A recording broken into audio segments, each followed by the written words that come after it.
सर्वात प्रथम सर्वांना मकर संक्रांतीच्या हार्दिक हार्दिक शुभेच्छा। आज व्हिडिओ खूप लेट बनवतोय कारण दिवसभर खूप काही कामं वगैरे आणि वरून व्हिडिओ बनवायला वेळ मिळाला नाही, पण त्याबद्दल काही विषय नाही। रोजच्या रोज 100 दिवस तुम्हाला 100 नवीन कलमांविषयी माहिती मिळत राहील, त्याबद्दल तुम्ही निश्चिंत राहा। तर सर्वात प्रथम सर्वांना नमस्कार, मी जितेंद्र आपल्यासोबत घेऊन येत आहे 100 दिवस 100 नवीन कलमे। तरी आज आपण पाहणार आहोत लोकप्रतिनिधी कायदा 1951चा 35B। हा कायदा आपल्याला असं सांगतो की एखाद्या ठिकाणी मतदान असेल तर मतदानाच्या दिवशी सार्वजनिक सुट्टी या मतदान करण्यासाठी 2 ते 3 तासाचा अवधी देणे हा आस्थापनेला बंधनकारक असेल।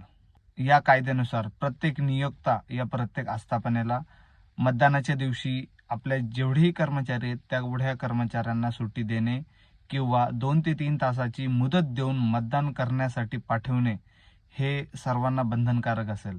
आणि जर एखादी आस्थापना या कंपनी या नियोक्ता या कायद्याचे उल्लंघन करत असेल तर त्या कायद्या अंतर्गत संबंधित आस्थापना नियोक्ता यांच्यावर दंडात्मक कारवाई होण्याची शक्यता असते।